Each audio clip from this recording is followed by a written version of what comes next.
Muraho neza, amazina yanjye nitwa Mutuyemariya Ubujuje Rachel, nkaba ndi umukorerabushake mu kigo cyitwa Mental Health Dignity Foundation gikorera mu Rwanda, mu majyepfo y'u Rwanda, mu karere ka Huye, by'umwihariko mu murenge wa Ngoma. Icyo kigo gishinzwe gukumira ndetse no kuvura indwara zo mu mutwe. Kuri uyu munsi tugiye kurebera hamwe igisobanuro cy'ubuzima ndetse n'ubuzima bwo mu mutwe. Ese iyo bavuze ubuzima bakavuga ubuzima bwo mu mutwe bumva iki? Ubuzima ni iki?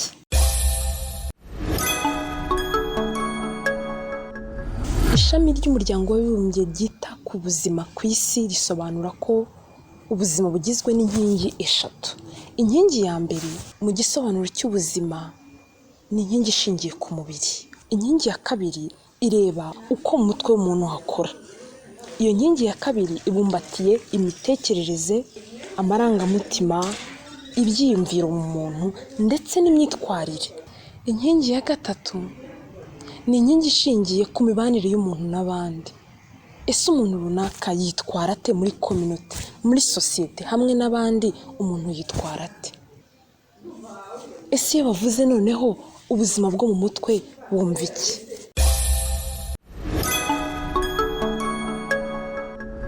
Ishami ry'umuryango w'abibumbye ryita ku buzima ku isi nanone risobanura ko umuntu ufite ubuzima bwiza bwo mu mutwe ari umuntu ubasha kumenya ikibazo afite mu buzima bwe bwa buri munsi, akaba yashaka uburyo bubereye bwo kukivamo, kandi ubwo buryo bukaba ari uburyo buzamuteza imbere, bugateza imbere n'abandi.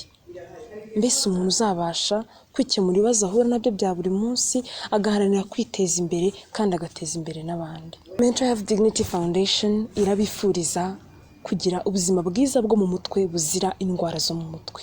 Murakoze.